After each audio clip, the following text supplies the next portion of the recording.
अस्सलामु अलैकुम वरहमतुल्लाह। तो जैसा कि जो टॉपिक मैंने चूज़ किया है, इंट्रोडक्शन टू अलजेब्रा, मैथ का जो बहुत ही इम्पोर्टेंट एक टॉपिक है, ब्रांच ऑफ मैथमेटिक्स है। तो और एक्चुअली एक डेमो वीडियो है, तो जनरली मैंने रैंडमली एक टॉपिक चूज़ किया है क्योंकि ये मेरा स्टार्ट है, मतलब ऐसे ऑनलाइन अपनी वीडियोस को अपलोड करने का। और क्योंकि मैं ऐसे ऑफलाइन ट्यूशन्स करता हूँ, तो मैंने अब सोचा कि मैं ऑनलाइन भी अपने लेक्चर्स को मतलब अपलोड करूँ। तो ये है टॉपिक जो मैंने चूज़ किया, क्योंकि जहाँ तक मैथ की बात आती है और जनरली जो मेरे सारे लेक्चर्स होंगे 8, 9, 10 जो है, बेसिकली जो मैं पढ़ाता हूँ 8, 9, 10 के ये जो मैथ और साइंस के सब्जेक्ट्स हैं उन पे मेरा फोकस होता है। और जो स्टार्टिंग है, मैं पहले मैथ के ही ये जो लेक्चर्स हैं, मैथ के जो टॉपिक्स हैं उन पर बात करूँगा। लेकिन एक रैंडमली एक डेमो वीडियो के लिए मैंने जस्ट टॉपिक चुना है जहाँ पे मेरा फोकस सिर्फ अभी अलजेब्रा पे रहेगा, ताकि मैं पहले एक वीडियो डाल के रिव्यूज़ वगैरह फीडबैक देख के आगे चलता हूँ और फिर अकॉर्डिंगली एक सीरीज़ बनाते हैं, 8 की अलग से, 9 की अलग से और 10th की, और ऐसे ही चलते हैं। तो चलते हैं, अब स्टार्ट करते हैं हमारा इंट्रोडक्शन टू अलजेब्रा। तो जहाँ तक इस टॉपिक का नाम है अलजेब्रा, या जनरली अलजेब्रिक एक्सप्रेशंस भी अक्सर बुक्स पे लिखा होता है, चैप्टर का नाम अलजेब्रा बोलो या अलजेब्रिक एक्सप्रेशंस बोलो, ठीक है। तो है क्या, और एक बात ये है कि ये नहीं मैटर करता है कि कौन आपको कितनी नॉलेज देता है, ठीक है। मतलब जब आपको कोई पढ़ा रहा होता है, मेरा ये मानना है कि टीचर का पढ़ाना ऐसा हो, फिर वो 12वीं पास 10th पास ही कोई ऐसे जो बच्चों को घर पे पढ़ा रहे होते हैं, लेकिन उनका पढ़ाने का वो जो तरीका होता है वो इतना मतलब कंप्रहेंसिव होता है कि मतलब आराम से दिमाग में सारा जा रहा होता है। तो वो ज़्यादा मैटर करता है। ये नहीं मैटर करता है कि आपके सामने बहुत ज़्यादा मतलब नॉलेज से भरा हुआ टीचर है, लेकिन पढ़ाने का जो टैक्ट होता है ना, दिस इज़ नॉट कि हर किसी के पास हो, ठीक है। तो वो ज़्यादा जो ना मैं प्रेफर करता हूँ कि टॉपिक जितने से जितना आसान हो कि आपको समझना। जैसे हम लोग ड्राइविंग में बोलते हैं कि ड्राइविंग करो, तो ड्राइविंग जब आप सीख रहे होते हो और सामने वाला हमेशा समझो कि पागल है, तो आपको अपनी ड्राइविंग पे ही ज़्यादा मतलब कंट्रोल रखना है कि आपको कैसे ड्राइव करना है कि सामने वाला फिर कितना भी एक्सपर्ट हो, लेकिन ये नहीं जानना है कि ये पागल है। तो अपने आप को किस तरीके से सेफ साइड पर रखना है। वैसे ही ट्यूशन्स का भी एक ये है कि पढ़ाने वाला कैसा भी हो, लेकिन अगर उसका पढ़ाने का तरीका बहुत अच्छा है, मतलब आपको समझ आ रहा है, क्योंकि कॉन्सेप्ट्स ऐसे समझाए जा रहे हैं, इतनी आसानी से आपको समझ आ रहा है, तो वो ज़्यादा बेटर है। ना कि मतलब वो आपको समंदर वाली नॉलेज भी देगा, लेकिन वो नॉलेज किसी ढंग में नहीं होगी, तो उसका कोई फ़ायदा नहीं है, ठीक है। तो ये बस एक बात ही थोड़ा आपसे शेयर करूं, क्योंकि ऑनलाइन अब वीडियो जा रही है, तो जो मैं ऑफलाइन ट्यूशन्स में अपने स्टूडेंट से बात करता हूं, तो मैं ऑनलाइन भी वैसा ही अपना एक मतलब मेरा मिजाज होगा या नेचर होगा, तो वैसे ही मैं ऐसे भी चलूँगा। और पहली वीडियो है तो ऑब्वियसली थोड़ा सा जब तक एक सेटअप बन जाएगा मेरा भी एक हिसाब आ जाएगा इसमें, तो फिर अकॉर्डिंगली उसमें अच्छी मतलब चेंज भी आ जाएंगी। तो चलते हैं इंट्रोडक्शन टू अलजेब्रा। पहले जो ये चैप्टर है, इसको पढ़ाने से पहले हम लोग थोड़ा सा पीछे जाते हैं। मतलब ये अलजेब्रा तब जाके समझ आएगा, मेरा ऐसा मानना है। क्या मतलब, हम लोग स्टार्ट करते हैं कि जो मैथ है, मैथमेटिक्स है, हम लोग जब स्टार्ट बच्चे का मैथ देखते हैं तो वो सारा नंबर्स पे रिवॉल्व करता है, ठीक है। नंबर्स पे छोटे बच्चे का भी मैथ देखेंगे ना, छोटी बुक्स जो है ये ना किंडरगार्टन्स के क्लासेस होते हैं, तो नंबर्स के साथ डील कराया जाता है, काउंटिंग नंबर्स पढ़ाए जाते हैं, बैकवर्ड काउंटिंग सिखाई जाती है, ठीक है, प्रेडिसेसर सक्सेसर्स, ऐसे सिर्फ नंबर्स के साथ। कुछ मत करो, बस इनको काउंटिंग सिखाओ, इनको नंबर्स गिनना सिखाओ, ताकि ये नंबर्स के साथ फैमिलियर हो जाएं, ठीक है। फिर एक क्लास आता है, फिर इनको फंडामेंटल ऑपरेशंस की तरफ लिया जाता है, क्योंकि वो सारा अर्थमेटिक में आता है, क्योंकि अलजेब्रा अलग ब्रांच है। और अर्थमेटिक में हम लोग स्टार्टिंग में एक तो नंबर्स पढ़ेंगे, फिर इनमें टाइप्स ऑफ नंबर्स है, क्योंकि देखो एक तो ये डेमो वीडियो है, पूरा इलैबोरेट करके एक एक टॉपिक को समझाना अभी पॉसिबल नहीं है, तो बस एक ऑरली मैं थोड़ा सा ये दूंगा, और ज़्यादातर फोकस फिर हम अलजेब्रा पे ही करेंगे। तो जो नंबर्स है जैसे नेचुरल नंबर्स है, वी हैव होल नंबर्स है, तो ऐसे ऐसे नंबर्स को सिखाया जाता है पहले। फिर टाइप्स ऑफ नंबर्स में फिर आपको भी पता होगी even numbers, odd numbers, prime numbers, composite numbers, को प्राइम नंबर्स, बहुत तरह तरह के नंबर्स हैं। तो उनकी जानकारी रखना, ठीक है, वो बहुत इंपॉर्टेंट है, वो आपको पता होनी चाहिए, क्योंकि आगे चल के जो आप पढ़ते हो वो आगे चल के आपको मतलब उसकी ज़रूरत है आपको। ऐसा नहीं है कि जो पीछे पढ़ा वो आप आगे आपको कहीं पे यूज़ नहीं होगा, ठीक है। तो एक बार नंबर्स के साथ अच्छी जानकारी या अच्छी फैमिलियरिटी हो जाती है, उसके बाद फंडामेंटल 4 बेसिक फंडामेंटल ऑपरेशन जो आपको पता भी होगी उनके साथ डील करना पड़ता है। और वो क्या है,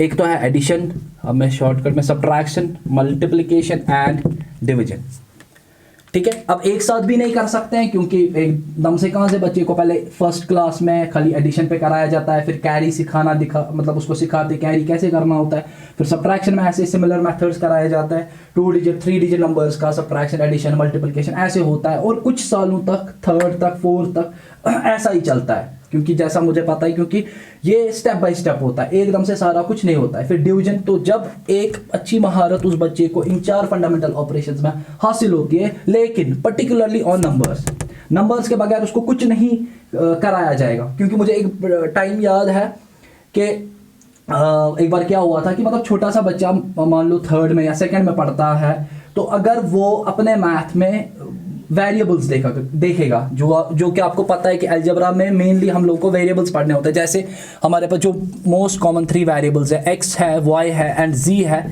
तो एक बच्चे ने क्या बोला कि सर इंग्लिश मैथ में है, मतलब ऐसा ऑब्वियसली वो ऐसा ही बोलेगा, क्योंकि ये जो अल्फाबेट्स है उसके लिए ये इंग्लिश के अल्फाबेट्स है। तब अभी उसको बिल्कुल कोई मतलब अंडरस्टैंडिंग नहीं होती है वेरिएबल्स की, अलजेब्रा की तो दूर की बात है, ठीक है।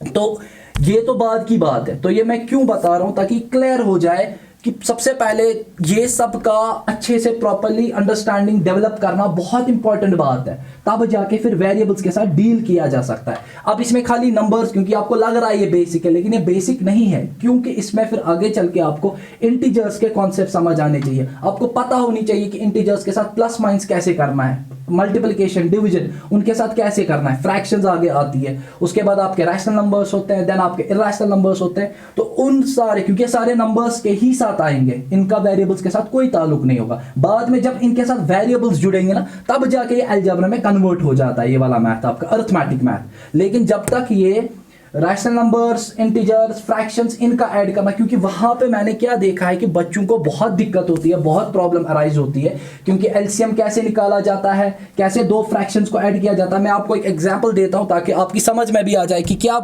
मतलब यूजुअली जो मैं प्रॉब्लम्स देखता हूं कि जो बच्चे फेस करते हैं, जैसे 3/2 + 1/3 करना है, तो मोस्ट केसेस में मैंने बच्चों को देख रहा हूं कि वो ऊपर सीधा ऐड करते हैं और नीचे सीधा ऐड करते हैं, जो टोटली एक रॉन्ग मेथड है। या ये तो छोड़ो, बहुत जगह पे क्या कराया जाता है कि बिना एलसीएम के बच्चों को कुछ मल्टीप्लिकेशन कराया जाता है कि बच्चे ऐसे किया करो, 2 × 3 किया करो, फिर इसको और इसको किया करो, फिर इसको और इसको किया करो, मतलब इस तरह का भी मेथड दिखाते हैं। जबकि प्रॉपर मेथड जो है करने का वो है कि आप एलसीएम निकालो, एलसीएम निकालने के बाद जैसे कराया जाता है, जो हम करेंगे, क्योंकि वो आगे चल के हम सीखेंगे भी, क्योंकि जब एक वीडियोस का मतलब ये सीरीज बनेगी तो उसमें अलग अलग वीडियो में अलग अलग टॉपिक्स को अंडरस्टैंड कराया जाएगा, कॉन्सेप्ट समझाए जाएंगे, तो वो आगे की बात है। तो असल में मेरे कहने का मतलब था कि जो नंबर्स पे ये बहुत अच्छा होल्ड होना चाहिए। इसी तरीके से फिर जब अलजेब्रा आता है, तो अलजेब्रा में कुछ नया नहीं करना है, अलजेब्रा में भी यही 4 फंडामेंटल ऑपरेशंस होते हैं, एडिशन, सब्ट्रैक्शन, मल्टीप्लिकेशन, डिवीजन। बस बात ये होती है कि अब आपको नंबर्स ही खाली नहीं होंगे, अब आपको नंबर्स के साथ साथ वेरिएबल्स होंगे। वेरिएबल्स जनरली जो कॉमन वेरिएबल्स मैथ में यूज होते हैं वो है x, y एंड z। हालांकि कर सकते हैं हम बाकी सारे भी, जैसे बाकी अल्फाबेट्स है, तो उन अल्फाबेट्स का भी इस्तेमाल एज वेरिएबल्स किया जा सकता है, ठीक है। लेकिन जनरली तौर पे जो हम लोग करते हैं वो यही है x, y और z। तो ये आपका बनता है अलजेब्रा। अब हम अलजेब्रा की तरफ शिफ्ट होते हैं। जहां तक मुझे लगता है कि जो इसमें समझने की बातें थी वो यही है कि थोड़ा सा एक रिकैप मारता हूं मैं कि जब स्टार्ट से मैथ किया जाता है तो पहले नंबर्स के साथ डील कराया जाता है, 1 2 3 4 यही काउंटिंग नंबर्स होते हैं जिन नंबर्स के बारे में बच्चे को पता होनी चाहिए, ठीक है। फिर एक टाइम आता है फिर उसको फंडामेंटल ऑपरेशंस की तरफ लिया जाता है, उसमें पहले एडिशन, सबट्रैक्शन, मल्टीप्लिकेशन, डिवीजन और प्रॉपर्ली अंडरस्टैंड होना चाहिए, क्योंकि मैं क्या देखता हूं बच्चों को सबट्रैक्शन में या चलो सबट्रैक्शन तो ये चलेगा, डिवीजन में प्रॉब्लम होती है कि बच्चे को समझ नहीं आ रहा होता है कि डिवीजन कहां पे करना है, मल्टीप्लिकेशन कहां, क्योंकि प्रॉब्लम्स ऐसी होती है कि उनको ये अंडरस्टैंडिंग प्रॉपर्ली डेवलप नहीं हुई होती है अपने पिछले क्लासेस में। तो फिर अलजेब्रा वो खाक समझेंगे जब उनके बेसिक्स ही क्लियर नहीं है, तो अलजेब्रा की तो दूर की बात है। तो सीधी सी बात है, घर की बुनियाद जो है प्लिंथ है यानी कुंच मतलब स्ट्रॉन्ग आज हाउ कम जो उसके ऊपर जो घर होगा वो बहुत स्ट्रॉन्ग होगा। तो वही है इसमें भी, ये खाली 10th तक नहीं है, 10th के बाद जो आपका 11 12 का मैथ आता है वो भी तब आपका अच्छे से स्ट्रांग होगा जब आपका 10th तक का जो सारा मैथ है वो प्रॉपर्ली अंडरस्टूड होगा और उसकी क्या बोलते हैं इसके जो कॉन्सेप्ट्स है वो आपको क्लियर होने चाहिए, पानी की तरह क्रिस्टल क्लियर, कहीं पे भी कोई क्योंकि मैथ ऐसा सब्जेक्ट है, एक टाइम था कि मतलब जब हम भी 10th में था या ऐसे थे कि बोलते थे कि बराबर मार्क्स अगर आ सकते हैं, आज तो 500 में से 500 आते हैं, लेकिन तब अगर बोलते थे कि बराबर मार्क्स अगर आएंगे तो खाली एक सब्जेक्ट है जिसमें बराबर मार्क्स आ सकते हैं, वो है आपका मैथ। और मैं भी इस बात से इत्तेफाक मतलब करता हूं कि ये सही बात है, खाली मैथ ऐसा सब्जेक्ट है जिसमें, क्योंकि उसमें कोई कंफ्यूजन ही नहीं, कोई एक्सेप्शन ही नहीं है। वो जैसे हम लोग बोलते हैं कि science is full of exceptions, तो एक्सेप्शंस है, लेकिन मैथ ऐसा सब्जेक्ट है कि बहुत मतलब ये है कि उसमें आपको बराबर मार्क्स आ सकते हैं कि अगर आपका जो करने का ये हो और आपके कॉन्सेप्ट जो हो वो बहुत क्लियर हो। तो थोड़ा सा मैं अब अलजेब्रा के तरफ शिफ्ट होता हूं कि अलजेब्रा असल में, क्योंकि मेरा टॉपिक ही असल में अलजेब्रा था, लेकिन अगर मैं अलजेब्रा से पहले ये चीज़ें बच्चों को नहीं समझाऊंगा तो उनको नहीं समझ आएगा कि हम लोग कहाँ से स्टार्ट कर रहे हैं। मेरा मैथ पढ़ाने का तरीका ही ऐसा रह चुका है कि जब तक मैं पहले बच्चे के दिमाग में घुस नहीं जाता हूं कि इसका जो कन्फ्यूजन और ये किस लेवल पे है और उसको किस लेवल से आगे बढ़ाना है, क्योंकि ये भी एक चीज़ है कि जब बच्चे सामने होते हैं ग्रुप में, अगर 10 ही बच्चे होंगे तो 10 के पास 10 तरह का डिफरेंट दिमाग होगा, कोई किसी के साथ रिजेंबल नहीं करेगा अपने जो चलो फिर वो कॉन्सेप्ट्स हो, फिर वो मैथ की कैलकुलेशन हो, सबका डिफरेंट होगा। तो वो टीचर को रिकॉग्नाइज करना आना चाहिए और स्टूडेंट की लेवल को पहचानना आना चाहिए ताकि उस लेवल को उसके आगे कैसे लिया जाएगा। तो जहां तक अब मेरा क्या होता है, मैं ऐसा नहीं करता हूं, मैं डायरेक्ट स्टार्ट से ही आता हूं ताकि उनको पहले समझ आ जाए कि हम आए कहां से थे, अब हमें जाना कहां से किधर की तरफ है। तो अलजेब्रा में आप लोग देखोगे कि हमारे पास नंबर्स तो होंगे ही, क्योंकि मैथ तो पहले ही नंबर से स्टार्ट हुआ है, ठीक है, सारे नंबर जो जितने भी हमने पढ़े हैं, ठीक है, नंबर्स और प्लस वेरिएबल्स। वेरिएबल्स में जनरली हमारे जो इंग्लिश के मैंने जो आपको बताया एक्स वाई जी, जो ये 3 कॉमन मोस्ट वेरिएबल्स हमारे यूज होते हैं। वेरिएबल्स किनको बोलते हैं, वैरी इंग्लिश का ही वर्ड है, वैरी चेंज होना। तो इसका जो वैल्यू है वो चेंज होता है प्रॉब्लम टू प्रॉब्लम। हम लोग एक्स के जो न्यूमेरिकल्स हैं, सॉरी एक्स के जो ऐसे क्वेश्चंस मैथ में आते हैं जिसमें जैसे लीनियर इक्वेशंस में आएंगे तो हर एक पार्ट में एक्स का अलग अलग वैल्यू आता है, तो कोई पर्टिकुलर वैल्यू नहीं होता है, जहां पे यूज करोगे वहां पे उस प्रॉब्लम के अकॉर्डिंगली उसका सोल्यूशन भी या उसका वैल्यू भी आ जाएगा। अब जो अलजेब्रा है, algebra is combination of numbers and variables, और कम से कम एक फंडामेंटल ऑपरेशन तो होना ही चाहिए, वो तो होगा ही होगा, क्योंकि मैं आपको एग्जाम्पल से भी समझा सकता हूं। जैसे अगर मैं खाली 4 लिखूंगा तो ये अलजेब्रा नहीं है, तो ये अलजेब्रा नहीं है, क्योंकि इसमें ये वाला पार्ट नहीं है, ये तो है इसमें, ये वाला पार्ट इसमें नहीं है। लेकिन अब अगर मैं लिखूंगा 2x तो इसमें आपके पास नंबर भी है, इसमें आपके पास वेरिएबल भी है, तो ये जो 2x मेरे पास ये है, अब ये आपका अलजेब्रा है,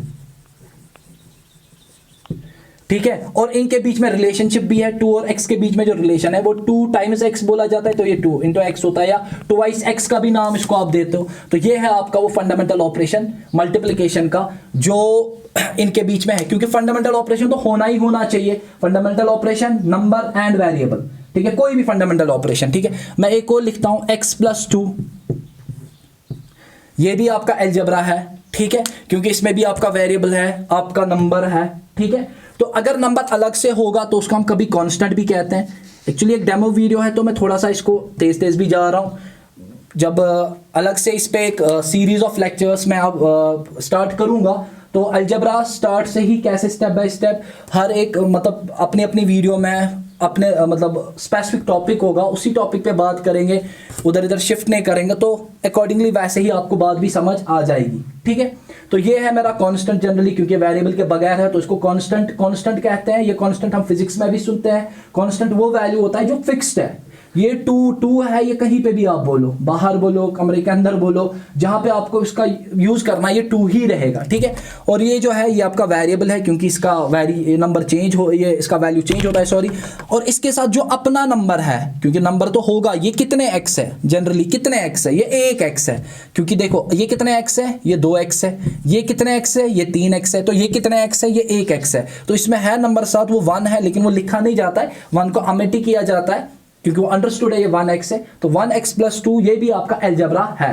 ठीक है, तो ये है आपका अलजेब्रिक एक्सप्रेशन, यानी आपका वेरिएबल जरूरी होना चाहिए, यानी लाजमी है कि अलजेब्रा तब तक नहीं बनेगा या अलजेब्रा नहीं है वो स्टेटमेंट, वो एक्सप्रेशन जो आप लिखोगे मैथमेटिकल, जब तक उसमें वेरिएबल नहीं होगा। नंबर तो होना ही होना चाहिए, नंबर तो होगा ही पहले से, नंबर प्लस वेरिएबल, और कोई भी फंडामेंटल ऑपरेशन हो, फिर वो क्योंकि 4 ही आपके पास है, addition, subtraction, multiplication and division, तो इनमें से कोई भी हो तो आपका अलजेब्रा बन जाएगा। फिर इसमें आगे आता है कि हमें कैसे एडिशन, सब्ट्रैक्शन, जैसे हमने नंबर्स का मतलब बचपन में सीखा हुआ है कि कैसे ऐड सब्ट्रैक्ट करना है, कैसे कैरी करना होता है, वैसे इसके भी अपने रूल्स है क्योंकि अलग ब्रांच है मैथमेटिक्स का। जिस तरीके से नंबर्स को ऐड, सब्ट्रैक्ट, मल्टीप्लाई, डिवाइड किया जाता है, वैसे ऑब्वियसली इनको नहीं मतलब ना किया जाएगा, इनको अपने तरीके से, इनके अपने रूल्स हैं। जैसे मे भी आप में से पता भी होगा कुछ को कि like terms and unlike terms का जो कॉन्सेप्ट है वो एडिशन और सब्ट्रैक्शन के लिए मस्ट है। जब तक अलजेब्रा में लाइक टर्म्स नहीं होंगी तो ऐड और सब्ट्रैक्ट तो होगा ही नहीं, लेकिन मल्टीप्लिकेशन एंड डिवीजन के लिए वो रूल मतलब जरूरी नहीं है, उस रूल को फॉलो करना जरूरी नहीं है। आपके पास अनलाइक टर्म्स भी हो तो उनको भी, लेकिन ये तब समझ आएगा जब प्रॉपर्ली हम लोग पहले step by step in topics को अंडरस्टैंड करेंगे, क्योंकि हमें टाइप्स ऑफ अलजेब्रा होता है। हाँ, अब इसकी पीछे की जो बैकग्राउंड, मतलब ये अलजेब्रा, इस वर्ड को किसने क्वाइन किया, या ये वर्ड कहाँ पे, तो जैसे हम लोग कभी अलजबर ऐसा नाम भी सुनते हैं। ठीक है, तो वो अपनी जगह स्टूडेंट्स मतलब उस पर ये कर सकते हैं, या जब मैं स्टार्ट करूंगा तो ऑब्वियसली उस पर भी थोड़ी सी बात करेंगे कि ये आया कहाँ से, क्या ग्रीक और लैटिन के जो इसमें सिंबल्स, अक्सर आप लोग, क्योंकि जनरली जब आप ऐसे सर्च करोगे तो आपको बहुत सारा मतलब रिजल्ट सामने आते हैं, तो वो अकॉर्डिंगली हम लोग मतलब मैं भी देखूंगा कि किस तरीके से आसान मतलब भाषा में उसको समझाया जा सकता है, तो वो वैसे ही करेंगे। टाइप्स ऑफ अलजेब्रा है, फिर types of algebra based on like terms, या types of algebra based on degree होता है। ठीक है, तो डिग्री 1 वेरिएबल वाले अलजेब्रा, डिग्री 2 वेरिएबल वाले अलजेब्रा, वो आगे पढ़ना है और उसके बाद उसके रूल्स सीखना है, तो वो आगे चल के होगा। फिलहाल के लिए मुझे लगता है डेमो वीडियो के लिए इतना काफ़ी, और तो इसके भी रिव्यूज़ देखते हैं कि पहले ये जो वीडियो बनी है किस हद तक मतलब मैं फिर आगे इसमें क्या मतलब चेंज करनी और किस तरीके से। ठीक है, तो वो आगे देखते हैं। चलो, अल्लाह हाफिज़।